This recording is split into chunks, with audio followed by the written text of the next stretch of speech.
اب ہر بندے کا سٹیپ بائی سٹیپ مقام ہوتا ہے. بعض بندے بعض گناہگار ہوتے ہیں، انہیں اگر مدینہ شریف کی حاضری نصیب ہو جائے وہ اس کو اپنے لیے حرز ایمان سمجھتے ہیں. بعضوں کا مقام کچھ 33 نمبر والے ہوتے ہیں، کچھ 99 نمبر والے ہوتے ہیں. تو بعض وہ ہوتے ہیں جو ہر وقت حضور کی کچہری میں موجود ہوتے ہیں. کئی ایسے بھی بزرگ گزرے، وہ کہتے ہیں ہم نماز پڑھ رہے ہوتے، جب نماز کے اندر السلام علیکہ ایھا النبی کہتے تو جب تک حضور کی طرف سے وعلیکم السلام کا جواب نہ آتا ہم اگلا جملہ بھی کہنا جو ہے وہ شان کی توہین. ایسے بھی بزرگ گزرے ہیں. اور کئی ایسے بزرگ گزرے ہیں جو کہتے ہیں ہم ہر وقت حضور علیہ السلام کے چہرے کو دیکھتے رہتے ہیں، اگر کسی بھی لمحہ ہماری نگاہوں کے سامنے مصطفیٰ کا چہرہ نہ رہے ہم اس لمحے خود کے مسلمان بھی متصور نہیں کرتے. تو یہ سٹیپ بائی سٹیپ مقام ہے کسی کا روحانیت کے اندر، بہت مقام ہے. کئی ہر وقت حضور کی کچہری میں رہتے ہیں. اسی طرح ایک شیخ طریقت، ان کے پاس ایک مرید حاضر ہوا، اس نے کہا حضرت میں علم حاصل کرنے جانا چاہتا ہوں. کہا کہاں پر جانا چاہتے ہو؟ کہا حدیث کا علم حاصل کرنا ہے فلاں علاقے سے. کہا تم نہ جاؤ، مجھے تم سے بڑی محبت ہے. کہا کہ حضرت علم حاصل کرنا بھی حضور علیہ السلام نے بتایا کہ علم حاصل کیا کرو. کہا کون سا علم حاصل کرنا ہے؟ کہا میں نے حدیث پڑھنی ہے. کہا جاؤ کتاب لے آؤ میں تمہیں حدیث پڑھاتا ہوں.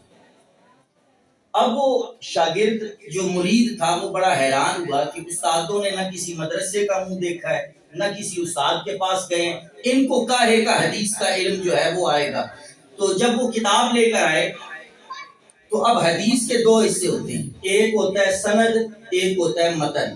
سند وہ ہوتی ہے کہ حضور سے لے کر ہم تک یہ جن جن لوگوں کے واسطے سے یہ حدیث پہنچی ہے وہ سارے لوگوں کے نام جس میں ہوں اس کو سند کہا جاتا ہے. اور جو حضور کا فرمان ہوتا ہے اسے متن کہا جاتا ہے. اب جب وہ کتاب لے کر آیا اور اس نے پہلی حدیث پڑھی تو شیخ طریقت نے کہا کہ یہ جو تم نے حدیث پڑھی ہے یہ بالکل درست ہے، اس کا سند بھی درست ہے، اس کا متن بھی درست ہے، اور یہ سارے کا سارا فرمان میرے مصطفیٰ کا ہے.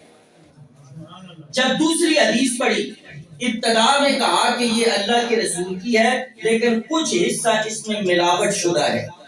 اور جب اس نے تیسری حدیث پڑھی کہا کہ یہ سارے کا سارا فرمان حضور کا نہیں ہے، من گھڑت ہے، موضوع ہے، اپنی طرف سے ملایا گیا ہے. تو انہوں نے کہا کہ آپ نے علم حاصل نہیں کیا، آپ کو کہاں سے پتا چلا؟ تو کہا کہ میں کتابوں کو نہیں دیکھ رہا تھا، جب تم حدیث پڑھ رہے تھے میری نظر مصطفیٰ کے چہرے پر تھی، اور جب تم نے پہلی حدیث پڑھی تو حضور کا چہرہ اس طرح روشن ہو گیا جس طرح 14ویں رات کا چاند روشن ہو گیا. تو میں سمجھ گیا کہ یہ سارا فرمان میرے مصطفیٰ کا ہے. جب تم نے دوسری حدیث پڑھی ابتدا میں حضور کا چہرہ کھلا ہوا تھا، بعد میں آپ پر ناراضگی کے آثار ظاہر ہو گئے، میں سمجھ گیا کہ یہ آدھا کلام مصطفیٰ کا نہیں ہے.